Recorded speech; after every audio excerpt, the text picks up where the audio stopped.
नमस्ते everyone. Bulking of sand जो है वो एक सिविल इंजीनियर के लिए बहुत ही इंपॉर्टेंट टॉपिक है और स्टेट लेवल से लेके ईएस लेवल तक हमेशा इससे एक ना एक क्वेश्चन जो है वो ज़रूर आता है। और वो क्वेश्चन आता किस चीज़ पे है, जो इसमें पर्टिकुलर एक डेटा यूज़ होता है ना, वो उस पे आता है। और वो क्या डेटा है उसी के बारे में हम बात करने वाले हैं। So let's dive into this lecture.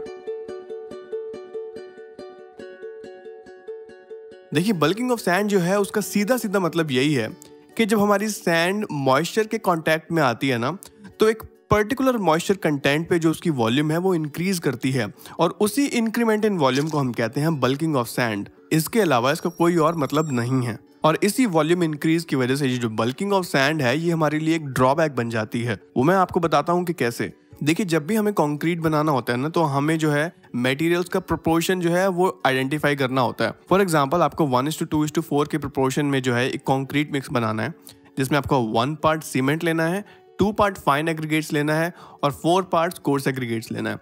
तो जो सैंड है वो किसका पार्ट है? फाइन एग्रीगेट्स का पार्ट है। अब इन इंग्रेडिएंट्स को दो तरीके से हम मिक्स कर सकते हैं। जैसे कि हमने 1 kg सीमेंट लिया तो 2 kg सैंड ले ली और 4 kg कोर्स एग्रीगेट्स ले लिए। या फिर हम इनको वॉल्यूम के रेस्पेक्ट में, जैसे कि 100 सेंटीमीटर क्यूब अगर हमने सीमेंट लिया है तो 200 सेंटीमीटर क्यूब हमने सैंड ली और 400 सेंटीमीटर क्यूब हमने कोर्स एग्रीगेट्स लिए।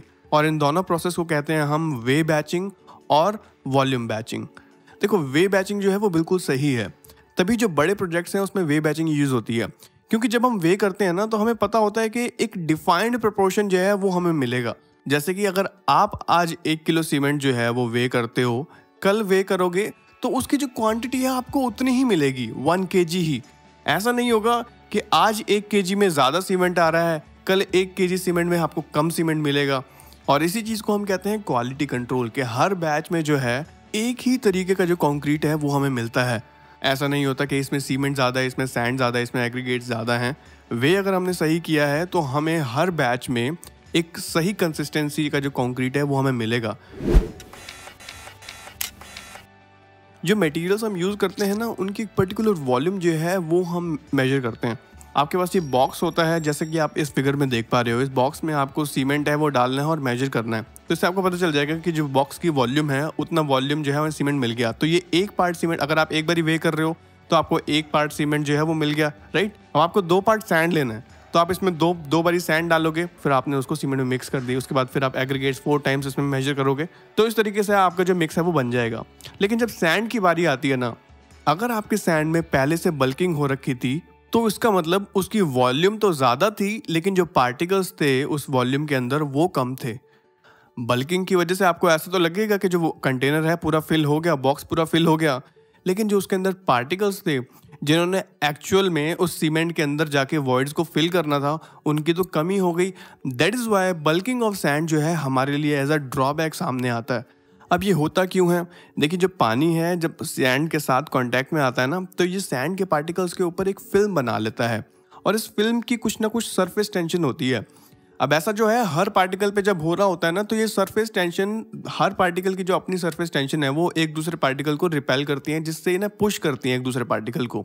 उस पुशिंग के चक्कर में जो वॉल्यूम है वो इंक्रीज हो जाती है। वहीं जब मॉइस्चर कंटेंट और ज़्यादा हम बढ़ाते जाते हैं ना, तो ये फिल्म ब्रेक हो जाती है और फिर से हमारी जो सैंड है वो मिनिमम वॉल्यूम जो है वो गेन कर लेती है। अगर आप इस ग्राफ में भी देखोगे तो आपको पता चलेगा, ये जो ग्राफ है ये मॉइस्चर कंटेंट और इंक्रीज इन वॉल्यूम के ऊपर है। और इसमें 3 तरीके की जो सैंड है वो गिवन है: फाइन सैंड, मीडियम सैंड और कोर्स सैंड। कोर्स सैंड का जो साइज़ है वो होता है 4.75 mm से लेके 2 mm तक। मीडियम सैंड का होता है 2 mm से लेके 0.425 mm तक। और फाइन सैंड होती है 0.425 mm से लेके 0.0075 mm तक या 75 माइक्रॉन्स तक। उसके नीचे फिर आती है सिल्ट, फिर आती है क्ले। तो मॉइस्चर कंटेंट जो है वो एक्स एक्सिस पे है। अब मॉइस्चर कंटेंट हम इंक्रीज़ करते जा रहे हैं। अगर हम 5% तक पहुंच गए तो आप देखिए जो इंक्रीज इन वॉल्यूम है वो 10 से लेकर 20% के बीच में, मतलब अराउंड 17% इंक्रीज हो जाती है। और कोर्स सैंड की ये मैक्सिमम इंक्रीमेंट है। वहीं अगर मीडियम सैंड को देखें तो वो भी इसी रेंज में है, 5 से लेकर 7 की रेंज में, और 20 से लेकर 30% के बीच में जो है इसकी वॉल्यूम इंक्रीज हो जाती है। और फाइन सैंड को अगर हम देखें तो वो 30 से लेकर 40%, अराउंड 38% तक की जो इसकी वॉल्यूम है वो इंक्रीज हो जाती है। और मॉइस्चर कंटेंट फिर से वही 5 और 6 के बीच में है। तो ओवरऑल अगर हम देखें, अगर हमारे पास वेल ग्रेडेड सैंड भी है जिसमें सभी पार्टिकल्स इक्वल प्रोपोर्शन में हैं, तो भी मतलब 30% इंक्रीमेंट तो हमें देखने को मिलेगा ही अगर हमारा मॉइस्चर कंटेंट 4 से लेके 6% के बीच में है तो। और यही क्वेश्चन जो है वो सबसे ज़्यादा पुटअप किया जाता है बल्किंग ऑफ सैंड से। वो कहता है कि कितने परसेंट मॉइस्चर कंटेंट पे जो बल्किंग है वो मैक्सिमम होती है, तो जो आंसर होता है वो होता है 4 to 6%। और अगर आपसे ये पूछ ले कि 4 to 6% के बीच में कितनी परसेंट जो बल्किंग है वो मैक्सिमम पॉसिबल है, तो 30% जो है पॉसिबल है। यूजुअली जो रेंज जो होती है वो होती है 15 to 30% की। अब कुछ लोग आप सोच रहे होंगे कि हम वॉल्यूम बैचिंग करते क्यों हैं, हम तो सीधा वे बैचिंग ही कर लेते हैं, इतनी दिक्कत जो है वो उठानी नहीं पड़ेगी जब वे बैचिंग इतनी अच्छी है। तो आप बिल्कुल सही कह रहे हो। ये जो वॉल्यूम बैचिंग है ना, ये ऑब्सोलीट होती जा रही है, लेकिन स्मॉल वर्क्स में फिर भी यूज़ कर ली जाती है। लेकिन क्योंकि बल्किंग ऑफ सैंड जो है वो एक नेचुरल फिनोमिना है और एज अ सिविल इंजीनियर हमें पता होना चाहिए कि हमारी सैंड में क्या क्या प्रतिक्रियाएं चल रही हैं, तो इसलिए हमें ये जानना ज़रूरी होता है। तो अगर आपके पास जो है वो वेइंग मशीन नहीं है और आप वॉल्यूम बैचिंग के साथ काम चला रहे हो, तो आपको बल्किंग ऑफ सैंड के लिए जो करेक्शन है वो अप्लाई करनी होती है। अब करेक्शन आप तभी अप्लाई कर पाओगे जब आपको ये पता होगा कि कितने परसेंट बल्किंग जो है वो एक्सेस में है। तो इसको मेजर करने के 2 से 3 मेथड्स हैं, लेकिन ये वाला जो मेथड है सबसे ईजी मेथड है और इसके जो रिजल्ट्स हैं वो भी सेटिस्फैक्टरी होते हैं। तो इसमें क्या होता है, एक मेजरिंग सिलेंडर लेना होता है आपको। उस मेजरिंग सिलेंडर पे मार्किंग्स होती हैं कि इस लेवल पे इतना ml है, इस लेवल पे इतना ml है। तो आपको 250 ml का मेजरिंग सिलेंडर लेना है और उसमें 200 ml तक जो सैंड है वो फिल करनी है। कौन सी सैंड फिल करनी है? जिसकी जो वॉल्यूम है ऑलरेडी इंक्रीज हो चुकी है और जिस पे आपको डाउट है कि इसकी बल्किंग हुई है या नहीं हुई है, वो सैंड आपको 200 ml तक फिल करनी है और उसको कंप्रेस नहीं करना। वो जिस स्टेट में है आप उसको बस धीरे धीरे करके उसमें डालते जाइए। कंप्रेस करोगे तो फिर आपको कॉम्पैक्ट ही कर रहे हो, उसका क्या फ़ायदा होगा। उसके बाद आप इसमें पानी डालिए। पानी जैसे ही डालेंगे तो मैंने आपको कहा था कि जो फिल्म है वो ब्रेक होने लग जाती है, जिसकी वजह से आपको कितना पानी डालना है, वो 200 ml तक ही पानी डालना है। और आप देखोगे कि जो सारे पार्टिकल्स हैं वो नीचे के नीचे बैठते चले जाएंगे।